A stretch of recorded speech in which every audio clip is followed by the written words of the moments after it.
शिव पुराण कथा की हमारी इस श्रृंखला के 25वें पड़ाव पर आप सबका स्वागत है।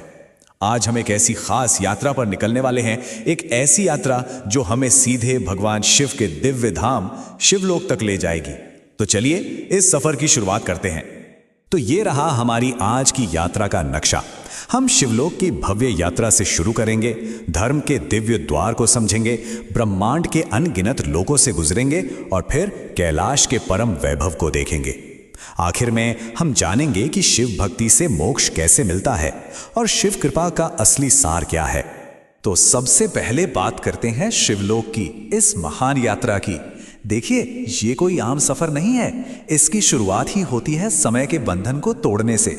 जो भक्त, जो साधक सत्य और अहिंसा के रास्ते पर चलते हैं ना, वो कालचक्र यानी जन्म और मृत्यु के इस कभी ना खत्म होने वाले पहिए से बाहर निकल जाते हैं और वहीं से उनकी असली यात्रा शुरू होती है।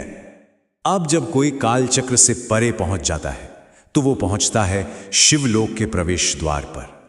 और जरा सोचिए, उस दहलीज पर कौन खड़ा है? एक ऐसा रक्षक जिसकी कल्पना भी नहीं की जा सकती। अंदर जाने से पहले उस द्वारपाल को समझना बहुत जरूरी है, और ये कोई और नहीं बल्कि स्वयं धर्म है। हाँ, वही धर्म जो एक विशाल, एक भव्य वृषभ मतलब एक बैल का रूप लेकर उस द्वार की रक्षा कर रहे हैं। लेकिन ये कोई मामूली वृषभ नहीं है। इसका तो हर एक अंग एक गहरे प्रतीक को दर्शाता है। जैसे इसके 4 पैर सत्य, पवित्रता, अहिंसा और दया के प्रतीक हैं। सींगों में क्षमा है, कानों में शांति और आंखों में भक्ति बसती है। मतलब ये गुण ही तो वो सीढ़ियां हैं जो शिव तक लेकर जाती हैं। और शायद इसीलिए भगवान शिव ने इसी धर्म रूपी वृषभ को अपनी सवारी चुना है। अच्छा, तो धर्म के इस दिव्य द्वार को पार करने के बाद हमारे सामने खुलता है पूरा ब्रह्मांड। और ये ब्रह्मांड, जैसा हम जानते हैं, अनगिनत लोकों में बटा हुआ है।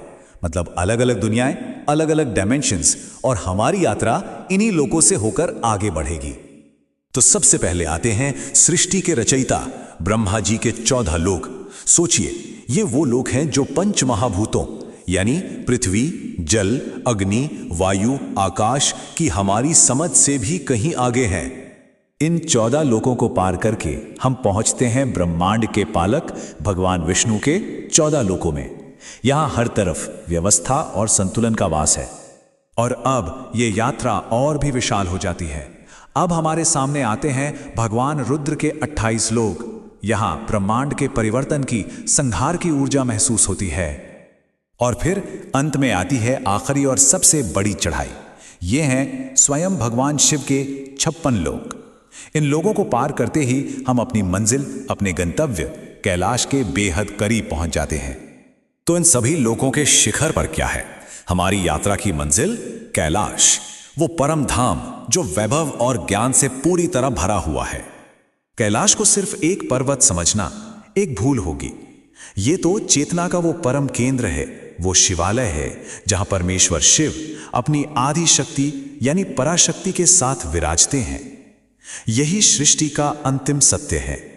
और जानते हैं, इसी परम स्थान से, इसी कैलाश से भगवान शिव पूरे ब्रह्मांड का संचालन करते हैं अपने 5 महाकार्यों के जरिए।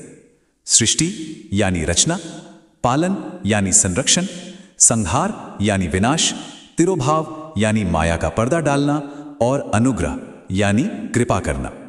तो सवाल ये उठता है कि इतनी महान मंजिल तक पहुंचा कैसे जाए? क्या इसका कोई रास्ता है? जी बिल्कुल।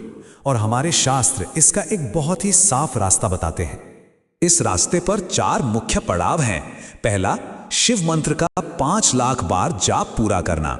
दूसरा, महाभिषेक और नैवेद्य अर्पण करना। लेकिन जो तीसरे और चौथे कदम हैं वो बहुत खास हैं।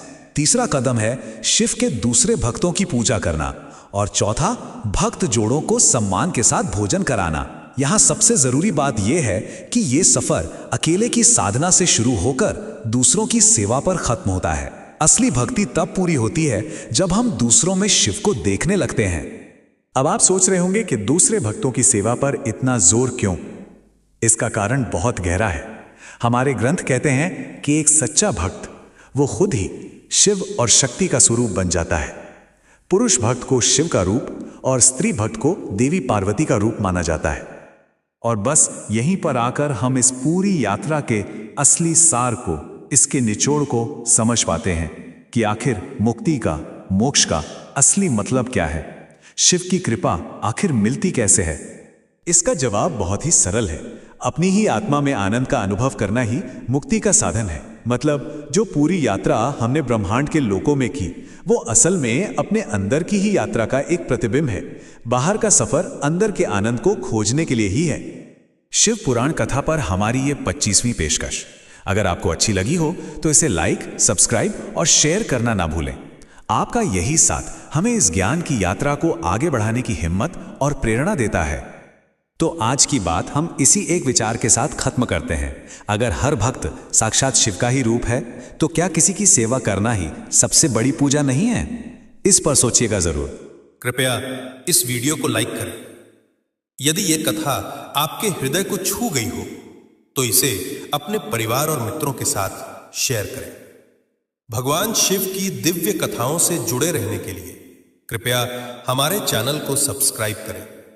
अगर आप शिव महिमा और धार्मिक कथाओं में और अधिक गहराई से जानना चाहते हैं तो हमारा ब्लॉग www.shivpurankatha.com जरूर एक्सप्लोर करें। भगवान शिव की कृपा आप सभी पर बनी रहे। अगले वीडियो में फिर मिलेंगे। जय भोलेनाथ।